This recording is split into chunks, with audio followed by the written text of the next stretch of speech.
Hi, it's Phil Broderick here, and welcome to our video snippet. Today I want to talk about the Razzy decision, which is a decision of the Supreme Court of Victoria in relation to landholder duty and the superfund to superfund exemption, which are both areas of practice that we deal with quite a bit. In relation to the landholder decision, it had a interesting consideration of whether exempt transactions are aggregated with non-exempt transactions. So broadly here we had a non-exempt transaction of around about 10%, which is below the 20% threshold for landholder duty in Victoria. But we also had exempt transactions which were around about the 13% threshold. So in isolation, we had a 10% dutiable transaction, but below the threshold.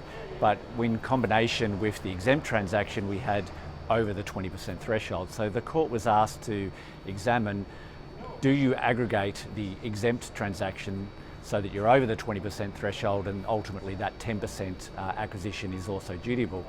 The court found that you do aggregate it, and as such, the dutiable transaction, even though it was below the 20%, was dutiable. So it's really important, therefore, to consider that in light of where we have both exempt and non-exempt transactions, and in particular in relation to the amended aggregation provisions which apply in Victoria from 2012 onwards.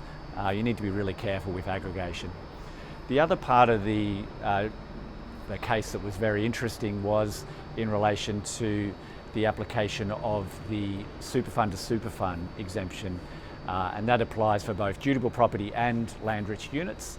And here we had units transferring from one superfund to another superfund, and there was a question as to, was it done effectively in connection with one of the members ceasing to be a member?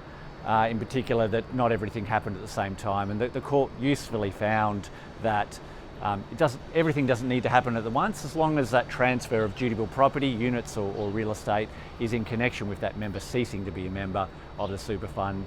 The fact that it's all not done together, you can still get the exemption. So that was a welcome finding by the court. So hope you've enjoyed this video snippet, and we'll see you later. Bye.